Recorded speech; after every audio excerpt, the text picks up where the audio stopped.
చూడండి, లూకాసు వార్త 23వ అధ్యాయం 46వ వచనం. అప్పుడు యేసు గొప్ప శబ్దంతో కేకవేసి, తండ్రి, నీ చేతికి నా ఆత్మను అప్పగించుచున్నాను నేను. ఆయన ఇలాగ చెప్పి తన ప్రాణమును విడిచాను. దేవునికి మహిమ కలుగును గాక. హల్లెలూయా. చూడండి, యెషయా గ్రంథం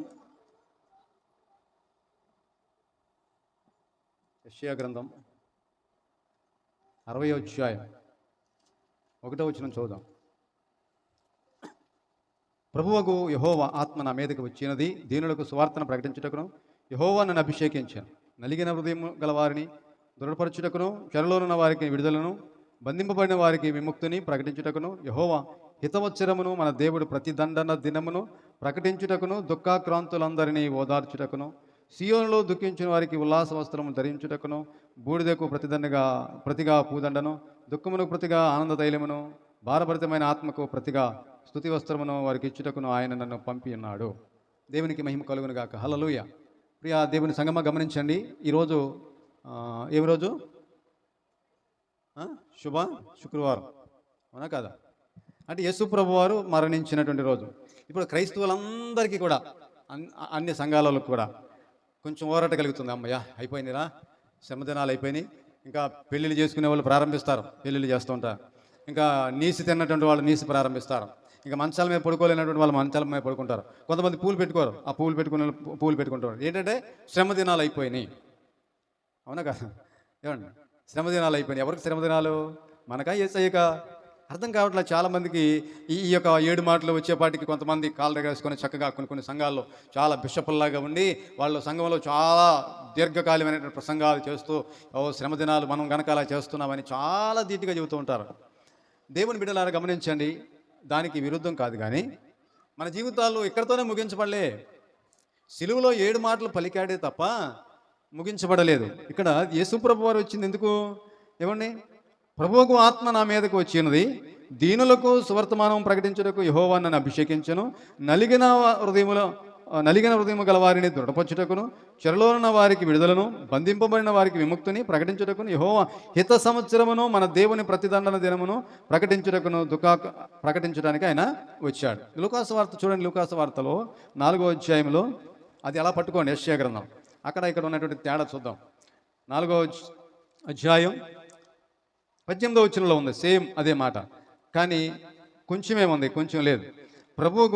ప్రభు ఆత్మ నా మీద ఉన్నది. కొంచెం పైన చదువుతాం. ప్రవక్త అయిన యెషయా గ్రంథము ఆయన చేతికి ఇవ్వబడెను. ఆయన గ్రంథం ఇప్పగా, ప్రభు ఆత్మ నా మీద ఉన్నది, బీదలకు స్వార్థ ప్రకటించుటకై ఆయన నన్ను అభిషేకించెను, చెరలున్న వారికి విడుదలను, గ్రుడ్డి వారికి చూపును కలుగునని ప్రకటించుటకును, నలిగిన వారిని విడిపించుటకును, హిత సంవత్సరం ప్రకటించడానికి ఆయన నన్ను పంపి ఉన్నాడు అని రాయబడిన చోట ఆయనకు దొరికెను. ఆయన గ్రంథము చుట్టి ప్రచారకునికి ఇచ్చి కూర్చుండేను. ఏమండి, అంతకుముందు చదివింది ఏంటంటే, యెషయా గ్రంథంలో ఆయన చదవండి, నా మీదకి వచ్చినది ప్రకటించడానికి. 2వ వచనం చదవమ్మా.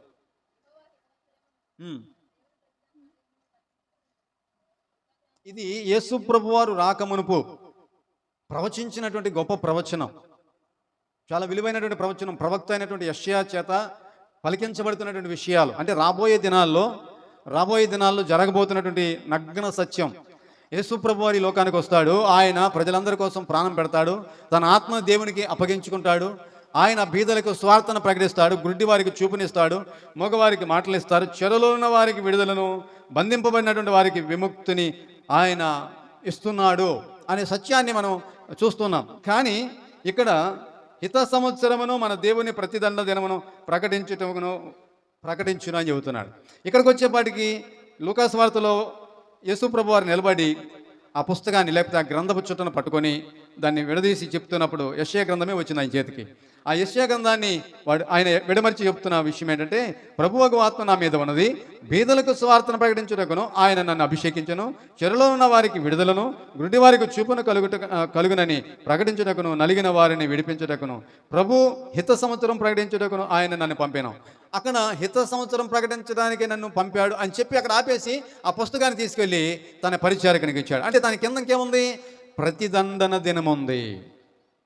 అర్థమైందా మీకు? యెషయా గ్రంథంలో పూర్తిగా ప్రభువు ద్వారా జరగబోతున్నటువంటి విషయాలు ప్రవచించాడు. కానీ యేసు ప్రభు వారి దగ్గరికి వచ్చేపాటికి గ్రంథపు చుట్ట తీసుకొని ఆయన బోధించేది ఎక్కడ దాకా ఆగింది? హిత సంవత్సరం ప్రకటించడానికి నన్ను ప్రభు పంపాను అని చెప్పి ఆ గ్రంథం మూసేసి ఏం చేశాడు? పరిచారికునికి ఇచ్చేశాడు. అంటే ఇంకా ఏముంది? ఇంకా బోధించవలసిందే ఉంది, ఇంకా చెప్పవలసిందే ఉందంటే ప్రతిదండన దినము అనేది ఒకటి ఉంది. అవునా కాదా? ప్రతిదండన దినం అంటే ఏంటి? ఇప్పుడు ఒకడు తప్పు చేశాడండి, వాడిని నేను పగ తీర్చుకుంటాడు. ఇంకో ప్రతిదానికి ఇంకో ఆడు కక్ష సాధించాడా అని అంటాడు. అలాంటిది కాదు, కక్ష సాధించడానికి కాదు. ఒకడు తప్పు చేశాడంటే వాడికి తీర్పు జరగాలి, ఎక్కడైనా తీర్పు జరగాలి. తీర్పు దినాన ఏమండి ధవలమైనటువంటి సింహాసనం మీద ఆయన కూర్చున్నప్పుడు ఎదుటికి గొర్రె పిల్లలుగా ఏమండి మేకలుగా విభాగించబడి ఏమండి కుడివైపు ఉన్నటువంటి గొర్రె పిల్లలకి ఆయన తీర్పు తీరుస్తాడు. అంటే మారు మనసు పొందినటువంటి వాళ్ళు, రక్షణ పొందినటువంటి వాళ్ళకి తీర్పు తీర్చబడుతుంది. ప్రతిదండన దినం అంటే అది చాలా ఘోరమైనటువంటిది. మనం ఇక్కడి వరకే చదువుతున్నాం, హితవత్సరం ప్రకటించడానికే ఆయన వచ్చాడు కనుక అక్కడితో చదువుతున్నాం. ఒరే ప్రభువు నమ్ముకోరా, దేవుడిని దీవిస్తాడు. ప్రభువు నమ్ముకుంటే నీ వ్యవసాయం బాగుపడుతుంది కదా, ప్రభు దగ్గరికి వెళ్తే ఈ రోగం పోద్ది కదా. వస్తున్నాడు పాపం. ఏమంటే ప్రభు దగ్గరికి వెళ్తే మనకి పిల్లలకి భవిష్యత్తు బాగుంటుంది చెబుతుంటే వాళ్ళందరూ కూడా వచ్చి బాగుపడుతున్నారు. అంత మట్టికే అనుకున్నారు పాపం భక్తి. ఒకసారి చికెన్ కొట్టించుకోవటానికి వెళ్తే అని అన్నాడు, మీరు ఎవరండి అన్నారు. మేము పలానా పాస్టర్ గారు రండి అన్నాడు. మీరు మరి శ్రమ తినాలి కదండి, మీకు ఏదో ఉంటుంది కదా, నీసు తినరు కదా అంటే కొట్టి అన్యుడికి కూడా తెలిసిపోయింది నీసు తినమని. అక్కడ దాకా వెళ్ళింది మన పరిస్థితి. మనకేంటంటే ఇది ఒక ఆచారబద్ధమైనటువంటి క్రైస్తత్వం అయిపోయింది తప్ప దీని తర్వాత ఒక ప్రతిదండన దినం ఉంది, దెబ్బలు తినే దినం ఉంది, ఎవరిని శ్రమ దినాలు అనేవి ఉన్నాయి అనేది గమనించట్లేదు. ఇదే శ్రమ దినం అనుకొని 40 దినాలు ప్రత్యేకత చేసుకొని ఒకళ్ళు తెల్ల డ్రెస్సులు వేసుకుంటారు, ఒకళ్ళు పసుపు డ్రెస్సులు వేసుకుంటారు, ఒకళ్ళేమో చాలా విధేయతగా ఉంటారు. అయిపోయిన తర్వాత తెలుస్తుంది మన భక్తి ఏంటో. మళ్ళీ తెస్తారు ఏంటి? బూతులని ఆయుధం తెస్తారు, కోపమనే ఆయుధం తెస్తారు, మళ్ళీ ఏమండి పాపమనే ఆయుధం తెస్తారు, మళ్ళీ మందు అనే ఆయుధం తెస్తారు, మళ్ళీ తాగుతారు, మళ్ళీ పేకాట ఆడతారు, మళ్ళీ మామూలే. ఒక్క 40 దినాలు మనకే వాళ్ళకి తేడా ఉందండి. అవునా కాదా? మనకే వాళ్ళకి తేడా ఉంది. నువ్వు చెయ్యి, కానీ ఎంత మట్టికి మారావు? అవునా? మనం ఎంత మట్టికి మన హృదయంలో మార్పు కలిగింది అది కావాలి. యేసుప్రభు వారి యొక్క సిలువ త్యాగం ఆయన సమాప్తం చేశాడంటే దానికి సంవత్సరమల్లా దేవుని స్తుతించిన మనం రుణం తీర్చుకోలేం. జీవితాంతం నీకు ఎన్ని సంవత్సరాలు ఇచ్చినా అన్ని సంవత్సరాలు దేవుణ్ణి స్తుతించినా దేవుని రుణం తీర్చుకోలేం. ఆయన సమాప్తం చేశాడు. నీ పాప శాపాలని కూడా కొట్టివేశాడే. నీ మీద ఉన్నటువంటి పాప భారం నీ వల్ల కాదు, తీసుకోలేవు. నీ మీద ఉన్నటువంటి పాప భారం అంతా కూడా తూర్పు నుంచి పడమరకు ఎంత దూరమో అంత దూరం తొలగించాడు నా యేసయ్య. ఈ ఒక్క 40 రోజులేనా నీకు కావాల్సింది? ఈ 40 రోజులు తీసేయమని చెప్పట్లా, చెయ్యి. కానీ జనవరి 1వ తారీఖు నుంచి డిసెంబర్ 31వ తారీఖు వరకు కూడా చేస్తూనే ఉండాలి. నా దేవుడు నా కోసం మరణించాడని ఎప్పుడు జ్ఞాపం చేసుకొని ఆ వ్రతం చేస్తూ, ఆ భక్తిని చేస్తూ, ఆ పరిశుద్ధతను కలిగి ఉంటూ, ఆ ప్రత్యేకతను కలిగి ఉండి ఆ యొక్క దేవుని యొక్క సన్నిధిలో ఒక శ్రేష్టమైనటువంటి జీవితాన్ని మనం కలిగి జీవించాలి. హిత సంవత్సరం ప్రకటించాడు, రోగాలు బాగుపడుతున్నాయి, వా సంతోషమే. కావాల్సినంత కూడా దేవుడు ఇస్తున్నాడు. 10 ఎకరాల స్థలం కొన్నాను ఈ సంవత్సరం, వెరీ గుడ్. కానీ బ్రతుకు మారిందా? జీవితం మారిందా? నీ ఫ్యాక్టరీలో అభివృద్ధి చెందింది.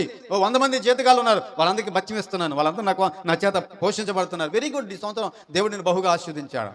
ఇది హిత సంవత్సరం. హిత సంవత్సరం తర్వాత ఆయన గ్రంథం మూయబడింది. కానీ ఇంకొకటి ఉంది, ప్రతిదండన దినము. అది ఎప్పుడు తెరవబడుతుందంటే యేసు ప్రభు వారు చనిపోయాడు, సమాధి చేయబడ్డాడు, సమాధి చేయబడి అలాగే ఉండలా తిరిగి 3వ దినాన్న లేచాడు. లేచిన తర్వాత 40 రోజులు ప్రజలకి కనపరుచుకున్నాడు. ఆయన ఆరోహణమై వెళ్ళాడు. ఏ రీతిగా వెళ్ళాడో ఆ రీతిగానే ఆయన ఈ భూలోకానికి రాబోతున్నాడు. నమ్మిన వారు బిగ్గరగా దేవుని స్తోత్రం చేద్దామా? హల్లెలూయా. అయితే గమనించండి, నమ్మారు కనుక నేను చెప్తున్నాను.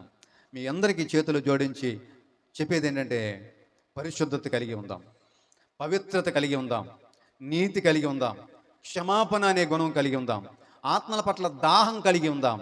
దేవుని సన్నిధిలో దేవునికి మన ఆత్మ అప్పగించుకునే వాళ్ళుగా ఉండాలి. కొంతే అప్పగిస్తారు, కొంత మన మైండ్ సెట్ని ఉపయోగిస్తాం, కొంతే ప్రభువుకి ఇస్తున్నాం, తర్వాత ఏమో మన సొంత ప్రయత్నాలు చేస్తాం. నీ కుటుంబం 2 పాయలుగా అయిపోతుంది. అప్పుడు ప్రభు నాయన స్తోత్రం, నాయన ఏంటి ప్రభు ఈ పరిస్థితి అలాగ అయిపోయింది, నాకే జరగాలంటే అది నీ చేతుల ద్వారా చేసుకున్నావు. దేవునికి సమస్తం అప్పగించావా? లేదు, సగమే అప్పగించాం. సగమేమో నీ చేతిలో పెట్టుకొని నీ సొంత ప్రయత్నాలు చేస్తున్న వ్యాపారంలో దెబ్బతిన్నావు.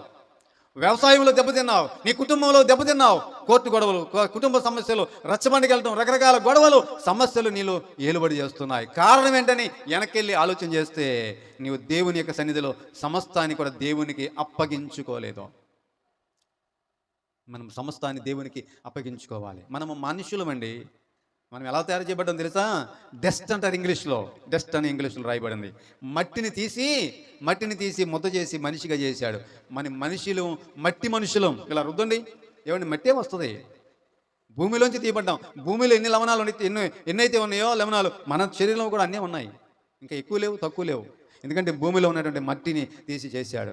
మనం మనుషులం, దేవుని కంటే మించినటువంటి వాళ్ళం కాదు. ఇంత పాస్టర్ గారు చెప్పారు, బాబేలు గోపురం కడతానికి, అంటే దేవుని కంటే మించిపోతానికి ప్రయత్నం చేశాడు. కానీ వాడు పతనం అయిపోయాడు. వాడికి అర్థం కాల, ఇది నా సొంత ప్రయత్నం, నా డబ్బు, నా బలగం, నా ఆస్తి. ఏమండి, వాడు అనుకున్నాడు కదా అందరికంటే గొప్పవాడిని, బలవంతుని. లోకోక్తి ఒకటి కలదు అతడి విషయంలో. ఒక లోకోక్తి ఏంటంటే, అరే పలానోడ్రా జాన్సన్ చాలా గొప్పడ్రా, చంటి గారు పెద్ద ఆఫీసర్ రా. ఏ ఆ నిమ్రోద్ అనే వాడికి ఆ లోకోక్తి ఒకటి ఉంది, నేను చాలా గొప్ప అనుకున్నాడు. సాతాను గారు కూడా అదే అనుకున్నాడు. నేను కొంచెం అయితే యేసు ప్రభు వారిని, ఏమంటే యేసు ప్రభు వారిని టార్గెట్ చేసుకున్నాడండి వీడు. లూసిఫర్ అనేవాడు ఎంత ఘనతకు పొందినాడో. ఇలాగ రెక్కలు విసురుతుంటే ప్రతిగానాలు, ఎంతో ధ్వనులు, అక్కడ సమాజం అంతా కూడా, అక్కడ పరలోకం అంతా కూడా ఏమండి వీడి యొక్క రెక్కల సౌండ్కి అదిరిపోతూ ఉండేది. పరిశుద్ధత, దేవుని యొక్క నామం గణపరచబడుతూ ఉండేది. అందరూ కూడా వాడి యొక్క రెక్కల శబ్దంతో, ఆ మెలోడీతో తన్మయమైపోయి పరిశుద్ధుడు పరిశుద్ధుడు పరిశుద్ధుడు పరిశుద్ధుడు పరిశుద్ధుడు అని నిత్యము దూతలతో కొనియాడబడుచున్న నా యేసయ్యా వందనం, నీకు వందనం అని ప్రతిగానాలు చేస్తూ జయధ్వనులతో అక్కడ ఎంతో ఘనపరచబడుతున్నటువంటి ఆధిక్యత అతడికి దేవుడిస్తే, వాడు అనుకున్నాడు కదా, వాడు దేవునికి తన ఆత్మను, ప్రాణాత్మ దేహాల్ని అర్పించుకోకుండా, అంటే దేవుడికి తన జీవితాన్ని అర్పించుకోకుండా అనుకున్నాడు కదా. యేసుప్రభు వారు ఉన్నాడు, దేవుని యొక్క కుమారుడు. అతనికంటే కొంచెమే కదా నేను తక్కువ, ఇంకా కొంచెం నేను కృషి చేస్తే, కష్టపడితే అది కూడా రీచ్ అయిపోతాను అనుకున్నాడు. ఆ దెబ్బతో దేవుడు ఒక తంతే ఒక్క బౌలర్గా పడ్డాడు, నేల మీద, భూమి మీదకి వచ్చి పడ్డాడు. అది వాడు మొట్టమొదటిగా వచ్చి ఏం చేశాడు తెలుసా? దేవుని సృష్టిని పాడు చేయాలనుకున్నాడు. దేవుని సృష్టి ఎలా పాడు చేయాలి? డైరెక్ట్గా వచ్చాడు, ఆదాము దగ్గరికి రాలా.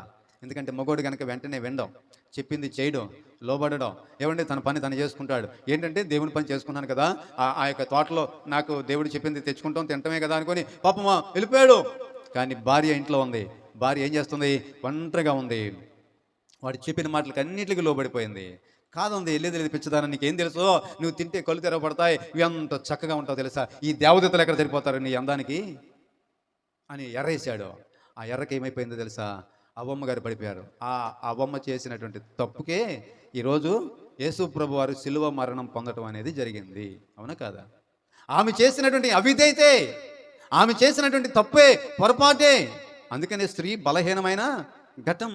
నేను చెప్పింది బైబిల్లో దేవుడు స్పష్టంగా రాస్తున్నటువంటిది. కనుక ఈరోజు మన జీవితాల్లో సంఘం అంటే ఏమంటే, ఇప్పుడు స్త్రీని పోల్చి చెబుతున్నాడు. అంటే స్త్రీని గురించి చెప్పడం కాదు, కానీ ఆ స్త్రీ ఎవరంటే సంఘం. ఇప్పుడు ఈ సంఘం ఏమవుతుంది? ఏమండి, హితవచనం ప్రకటించబడింది. ఈ సంఘానికి ఏం కావాలి? స్వస్థత కావాలి, ఆరోగ్యం కావాలి, ఆశీర్వాదం కావాలి, బిడ్డల పెళ్ళిళ్ళు కావాలి, ఇవన్నీ కావాలి. రైటే, అంతటితో అయిపోయిందా జీవితం? అంతటితో కథం అయిపోయిందా? అమ్మయ్యా నేను ఈవేళ పని ముగించాను, ఈ పని అయిపోయింది అని చక్కగా విశ్రాంతి తీసుకుంటానికి లేదే. ఈ పని అయిపోలేదు. ఇంకా దీన్ని ఎక్కడి వరకు ముగించి, దీనిని ఆయన ముగించి ఆయన పరలోకానికి వెళ్ళాడు. ఆయన మనకి స్థలం సిద్ధపరచడానికి వెళ్ళాడు. లేని ఎడల ముందే చెబుతున్నాను, యోహాను సువార్తలో 14వ అధ్యాయంలో చెప్తున్నాడు. ఆయన మరలా తిరిగి రాబోతున్నాడు. ఏం జరగబోతుందో తెలుసా? ఒక మాట మేము చదువుకుందాం. పేతురు రాసిన 2వ పత్రిక 3వ అధ్యాయం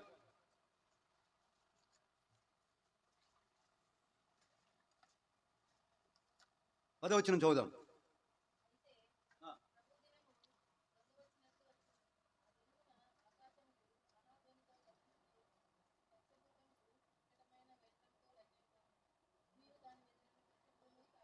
చాలు చూడండి, ఇక్కడ ప్రభు దినం ఏంటో, దేవుని దినం ఏంటో మనకి క్లియర్గా అర్థమవుతుంది. యేసు ప్రభు వారి దినం ఏంటి? ఆయన రాక, ఆయన మనల్ని సిద్ధపాటు చేయటం, రక్షణలో నడిపించడం, మారు మనసుని ఇవ్వడం. మరి అక్కడ పాపం చేసింది కదా అవ్వమ్మ గారు. ఒక్క మనిషి ద్వారా ఈ లోకానికి పాపం సంప్రాప్తమైంది. ఆమె చేసినటువంటి పొరపాటును బట్టి సమాజం అంతా కూడా పాడైపోయింది, ప్రకృతి అంతా కూడా పాడైపోయింది, మనుషులందరూ కూడా శ్రమకు బాధ్యులైపోయారు. ఇలాగ చేసి చేసి చేసి పాపంలో పడిపోయారు, పాపంలో బానిసలైపోయారు. ఈ పాపంలో ఉన్నటువంటి వాళ్ళ జీవితం ఏంటంటే, పాపం వల్ల వచ్చే జీవితం మరణం.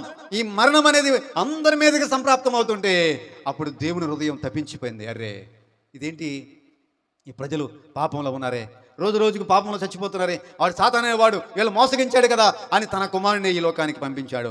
ఆయన రాక ద్వారా హితవచనం ప్రకటించబడింది. ప్రతి ఒక్కరిని, గుడ్డి వారికి చూపును, మగవారికి మాటలను, ఎవరైతే పాపంలో పడిపోయారో వారందరికీ విడుదలిచ్చాడు. అయితే కొంతమంది మారలేదు, కొంతమంది మార్పు చెందారు, కొంతమంది మారలేదు. వీళ్ళందరికీ కూడా ఇది మారినటువంటి వాళ్ళు ఎవరు? దేవుని యొక్క తాలూకా. మారినటువంటి వాళ్ళు ఎవరు? సాతాను గాడి తారీక.